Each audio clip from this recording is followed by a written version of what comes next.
What's up, guys? This is Ty and Leon Fu again with prisonofreedom.com. It's a blog where we talk about the tools, the techniques, the strategies, and the technologies that's available to help people find freedom in their lives. In this video, we want to talk about the Turing Complete script that's coming out for Ethereum, and how that is being applied in Ethereum, how that can be applied in Bitcoin and in NXT. So those are the questions that we're going to cover. Why the Turing Complete scripting language is so important in Ethereum, why it's not in Bitcoin's public ledger, and if it's going to be available for the next cryptocurrency or not. Okay. And with us behind the camera, we will have Ricky James, from an ambassador from the NXT community. And he's joining us here the night before the first Texas Bitcoin conference, and he'll be off camera, and it'll be Leon and I here, but you'll hear him in the background. Okay, so I'll sound like this, right? You're saying that Ethereum has a Turing Complete script. That's the goal. That's okay. Now, Ricky here was just asking. Would you ask him what is the difference? How important? What's the point of having it? Why not do it with the language that the coin is originally encoded in? Bitcoin is written in a language that is Turing Complete, so why build a Turing Complete level on top of that? Okay, so I mean, yeah, that's what I'm curious about too. Like NXT has its own language, right? Its own programming language. Well, I don't know if it does or not. Does NXT have whatever language that it's written in a language. It's written in Java. It doesn't have a language. It's very different than what Ethereum is trying to do. Ethereum is trying to build, a platform that anyone can build whatever they want. Okay, their goal is not to build features. Yeah. Right. NXT is trying to build features. Right. NXT is trying to build. We're going to have an asset exchange, and we're going to have aliases, and we're going to have blah blah blah. Right. All these things. Yeah. Ethereum's not going to have any of that. Okay. Right. They're just going to have this language. Yeah. And let other people write whatever they want. So they're building a computer language then? They're building a computer language. They're building a blockchain that has a complete scripting language that can run on top of it. Okay. That's what they're trying to do. Okay. Now, from your background as a programmer, that's what Ethereum is trying to do, but is that something that's easy to do? No, it's not. It's not easy. It's not? What are some of the challenges? Well, I mean, they're hardcore computer scientists that do this, right? They're designing a language that's integrated to their own blockchain, right? Okay. So you can write all sorts of things you can imagine, right? Yeah. It's just like when they added JavaScript to the web pages, so that you could start having web pages do all the things that they do today, right? That would not be possible if we didn't have JavaScript that could run in browsers, right? So that's what they're doing with the Ethereum. That's the goal, yes. Okay, so if that's what they're doing with Ethereum, is creating that Turing Complete script, what's, like Ricky just asked, right? What prevents Bitcoin and what prevents NXT from having a Turing Complete script on top of their blockchain or their public ledger?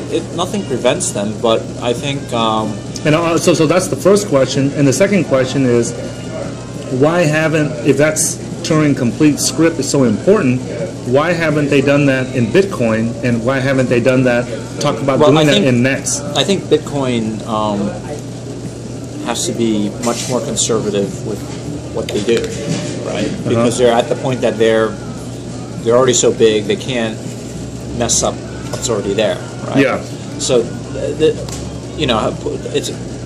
it's very difficult to do this correctly because you have a lot of problems with this, right? What if somebody decides to write some kind of virus or some kind of loop that clogs the whole blockchain, right? So they're going to have to figure out how to secure the network. Security is key, so, which is why scripting, a lot of these scripting features were disabled in Bitcoin was because of security. Okay, so a currency, a new cryptocurrency such as NXT, what's to prevent something like NXT from implementing a Turing complete script? This is a very ambitious thing. I mean, you would have to ask the NXT developers if this is something they want to take on. There's been discussion about preliminary discussion on the thread about doing it, and I think they actually came up with a list of 10, 15, 20 opcodes to implement it. And but like you say, when you say that they are coming up with some opcodes for the instructions of a language, what you're really doing is creating a language. Okay. And the language has words or instructions. Yes. And so the whole point about Turing complete is what's the minimum number of words you need to be able to say anything you need to say. So in a Turing complete system, can you not add new vocabulary later on if you decide you need it? Of course you could. Of course you could. But like I said, I think one of the biggest issues is how do you deal with the security problems if you do that. The real question I've got is, given all that's happened in the past couple of weeks with Mt. Gox, doesn't that make people more reluctant to embark on some big new process like Ethereum, which is totally security dependent? I mean, you have nothing but faith to go on that the Ethereum people. That's why it's still alpha. They're still working on this. They haven't released production code yet, right? So this is a project, and it remains to be seen. Do they succeed in achieving their goals? Right? So when you say that they are releasing test code, right? Alpha code. Yeah. For you as a coder, right? Well, and for everybody. Yeah. But for you as a coder, I'm not a coder, right? But for you as a coder, what would you have to see in that alpha release or in the beta release for you to feel confident that these guys are heading in the right direction? Well, it doesn't have to be perfect, but in the right, Well, we'll see how development goes, right? We'll see. I haven't been following Ethereum. Like the blogs are very technical. I haven't spent a lot of time to read them yet, but we'll just see how it goes. When it gets to alpha, maybe, and we get closer to release, I'll start looking, in more detail. But they definitely have a lot of technical challenges ahead of them for this to work. So if you ask me how long before we see them launch, I think it's months away. I would be shocked if they go, even beta before the summer. You know what I'm saying? I mean, do you believe that NXT has the apps, if you will, that Ethereum is going to try to develop? If NXT comes out with those apps I think NXT can get to the market first, right? Not necessarily with a Turing complete solution, but with one that works. With the features that people want. If NXT has the features that people want, then perhaps they get the adoption. Right. Or this not any coin, not just NXT, right? Any Mastercoin is there's a few that are out there. A counterparty, there's definitely several of these. There's definitely lots of competition. Do you think that peer-to-peer exchange is? I think that's definitely going to be a key feature. Yeah, because NXT has already released their testnet. What is a testnet? It's exactly what it sounds like. It's an experimental. It's experimental for you to. The goal is to try to break it. It's to try to break it. It's totally it's a test net for you to test new features to make sure your code works before it goes into production. Okay, so the NXT community has the NXT developers have released a test net. Yeah. And they're inviting people to come and test it. Sure. And they have issued test coins so that people can test it. Yeah. So, what is the next stage after that? I've even heard, and you too, Ricky. You've heard about them testing Dogecoin, like Dogecoin and Dogecoin. They're testing that through the testnet, through the asset exchange, and to see if it works. And so far, I think that. Well, what's your thoughts on that, Ricky? Well, the key there is to come up with a gateway. It's one thing to create a coin internal to the NXT system and exchange that inside the NXT system. But to get an external crypto coin, you have to have a gateway. Sure. And setting up the gateway is a whole different project in and of itself. So you really have two projects. You have the exchange, and then you have the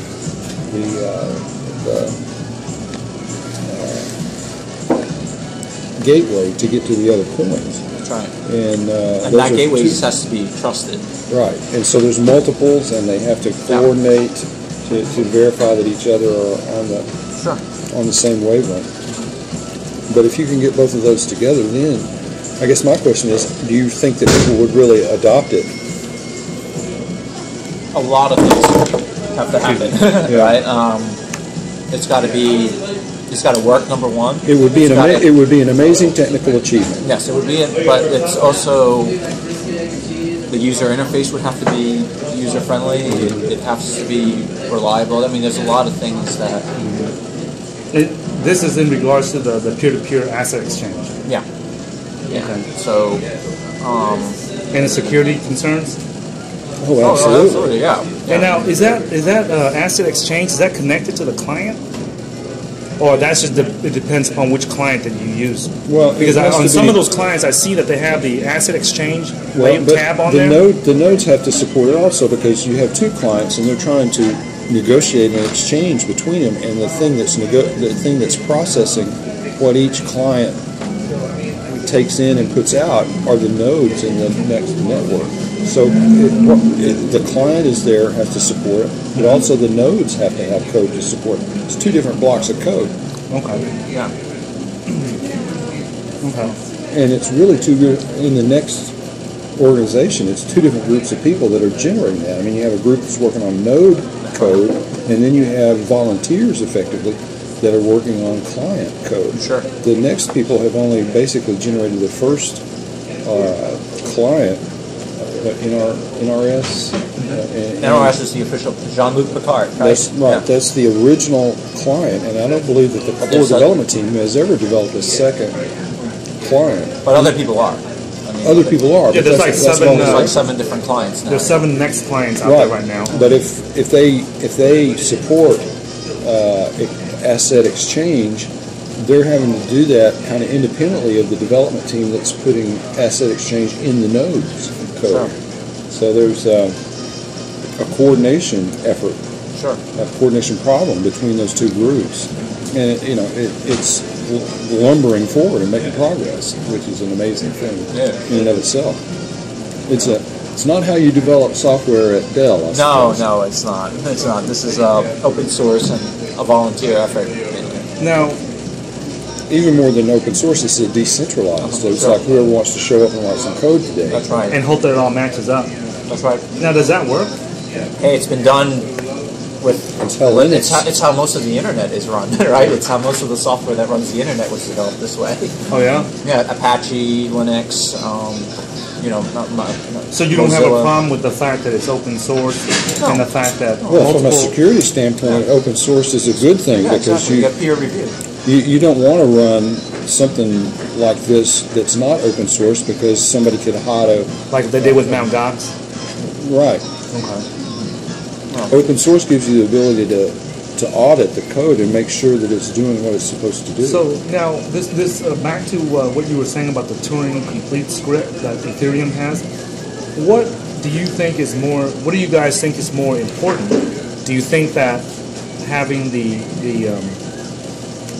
that Next, if Next has the Turing complete script, or the peer-to-peer asset exchange, which one would be more important? Well, from my perspective, I think the peer-to-peer exchange is way more important at this moment in the market. First to get there wins the game. First to get adopted wins the game. And why isn't everyone using MySpace? Well, you got me there. Right. But right now, out of all the cryptocurrencies, the only one that has even a testnet or an alpha or beta version available to even test is the Next. Well, I think Mastercoin has some. Mastercoin has some? Mastercoin is also, a competitor here. Yeah. And they're also very well funded too. Mm-hmm. And I think there's a new one on the block named Counterparty. Yeah. And they're also trying to be like Mastercoin too. So. But both of those use the Bitcoin chain. That's right. And So Next is trying to do a new chain. Exactly. So both of them are actually trying to do these features on top of blockchain. They're trying to create their own currency within the Bitcoin blockchain.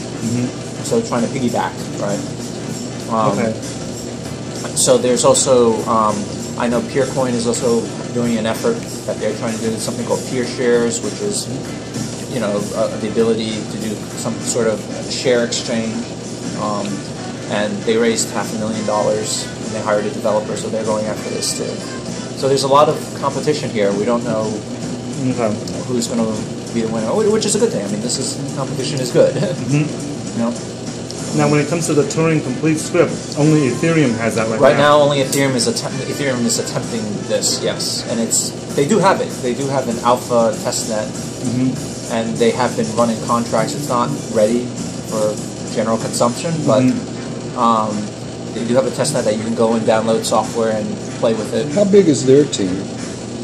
They have a pretty big team. We're going to find out tomorrow, right? Yeah, that's true. We're going to find out. You know, we'll find out tomorrow at the Texas Bitcoin conference. So we're just meeting up before the conference the night before. No. Anything else that people need to know about the Turing complete script? No, that's it. That's something. That's definitely one of the major projects to follow. Okay, so because it's very ambitious. When you say it's very ambitious, right? For the people, that non-technical people that's watching this, can you give a comparison? I mean, what when you say it would be like.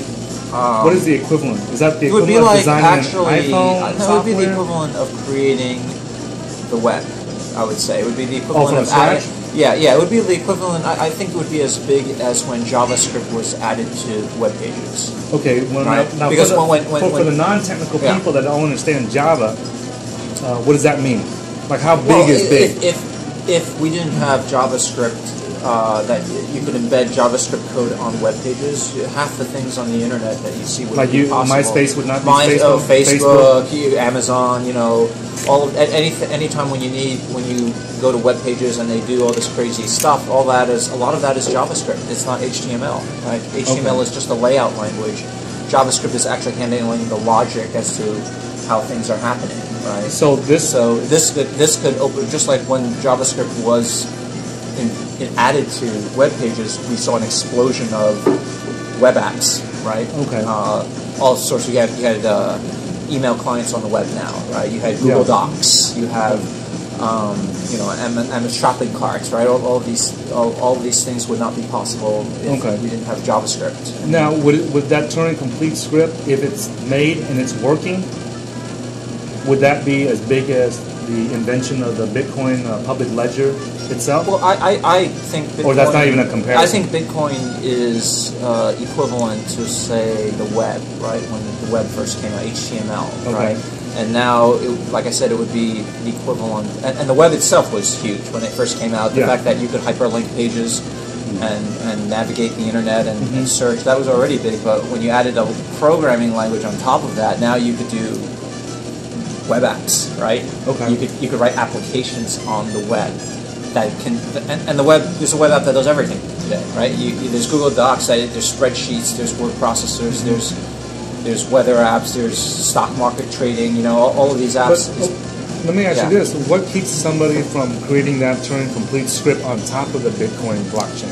You said it's because of security reasons? I think Satoshi didn't do that because of security. Yeah, he was worried about that. That's definitely one thing. But is it safe to go back and do it now, or it's just that I think Bitcoin is so widespread that you can't go in and just... Yeah, I think that the core developers of Bitcoin have to be much more conservative than everyone else, right? Because they have an existing infrastructure that they can't afford to destroy. Exactly. They can't afford to destroy what they have. You know, there's so much usage on it, too many people rely on it that they have to be extremely careful, right, that they don't blow something up, right? Because if they implement it wrong, then they can crash the whole if they system. implement it wrong, if they make a mistake, it's going to affect the whole ecosystem, right? So they have to, because of where they are, they have to be very careful, right? And doing something like this is very risky. I mean, this is a high risk thing, and Ethereum can do it because they're brand new. You know, if they blow up, there's no one. They can fix it from the very beginning. Yeah, they can fix it from the. Yeah, if it blows up, then they just start all over again, right? Then no one gets hurt. But if Bitcoin blows up, then you have a very serious problem. Okay. Right? At what point does Ethereum start a bit chain that they actually, or a blockchain that That's they production? Actually, yeah. We don't know yet. That's up to the core developers, and I think it's months away. I think that. And at that point, there would be an Ethereum coin. There would be ethers, yes. Yeah, ethers. Ethers, yeah. Okay. All right. Well, thanks for watching this video, guys. Again, this is ties in with Leon Fu from prisonerfreedom.com, and we hope that you enjoyed this. If you want to support our efforts, you're welcome to donate to us. And we also had as a guest Ricky James. I'm off camera. He's off camera, but I'll stay there for now. He's a ambassador for the NXT community, and he helps organize all the committees. And you can contact him on Bitcoin Talk, the forum under Ricky James, or you can find him on next.org. nextcoin.org or mynext.com or on nextcrypto.com or .org. Okay. So thanks for watching this video, and we'll see you guys in the next one. I was wondering why things were so technical over here. I would just overhear, random, tech jargon. I was like, pretty in-depth conversation. That makes more sense. Yeah. Well, I mean, we have that conversation normally anyway. We have these anyway. You see how high tech the recording studio is? Yeah.